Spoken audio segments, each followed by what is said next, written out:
Flying high over the skies of Breckenridge, Texas is just another day at the office for Nelson Ezell.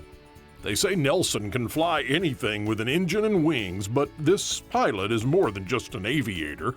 Collectors of warbirds around the world know Nelson is the man to call to rebuild, remanufacture, and reconstruct any old rusty bucket of bolts into a factory-fresh aircraft.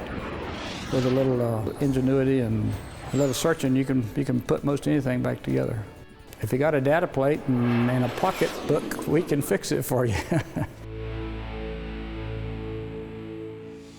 Hidden away in a nondescript hangar at the Breckenridge Airport, Ezell Aviation is buzzing with activity, surrounded by 60-year-old aircraft that are bent, broken, and worse for wear. Finding and making new parts for these old flying machines of war is merely a daily challenge for Nelson and his son Chad. Chad grew up watching his daddy fix planes, and fabricating fixtures from the 50s got in his blood. Every day's different. Every day there's another challenge, there's another problem, and I love working with my hands.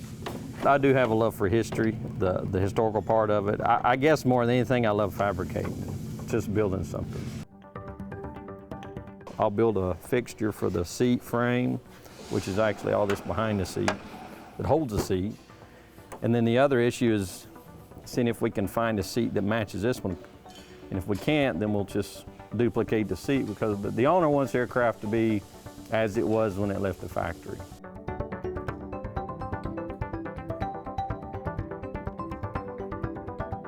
From Corsairs to the Mustangs and all manner of military might in between, the Ezells and their crew can put them back together and put them back in the air, even when time and neglect have taken their toll. Aircraft of this type, that's depending on, it doesn't make any difference what the condition is. A lot of them come in pieces, in wrecks or whatever, and some fly in. We just basically try to perform what the customer wants, whether it's a total rebuild or just a refurbish or whatever needs to take place. I like the one Corsair we're doing. I mean, it crashed in a swamp back in '44, and we look at all the parts, and we want the majority of that airplane that was crashed to be rebuilt and preserved. Well, that $1,900 airplane is now worth about $800,000, $900,000. Some of them in restored conditions are up to $2–3 million. Blueprints are borrowed from the Smithsonian, and the ingenuity comes from 30 years of dedicated trial and error. Can't is a dirty word here, and there are no problems, only challenges. And if there's something that nobody thinks can be made, he wants to give it a shot, and I just got a lot of respect for that. I find myself trying to do the same thing. If he tells me he couldn't make the part, then I'm going to try to make the part.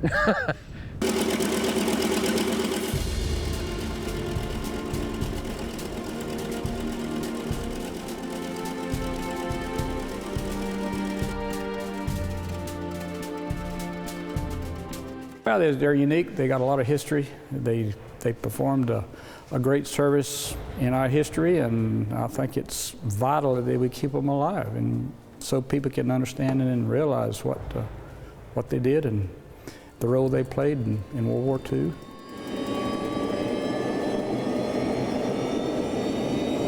Well, you see something that comes from nothing, and it comes to life, and you start running all the systems and make it live, and then you run the engines and get it all prepped and ready to fly, and then it's quite a satisfaction to see all that happen, see it come together.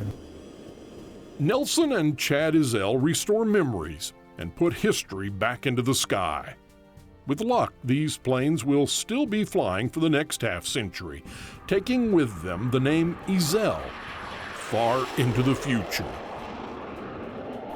As my grandmother used to say, your name will go a lot further than you will. So his will do that. He set us benchmark.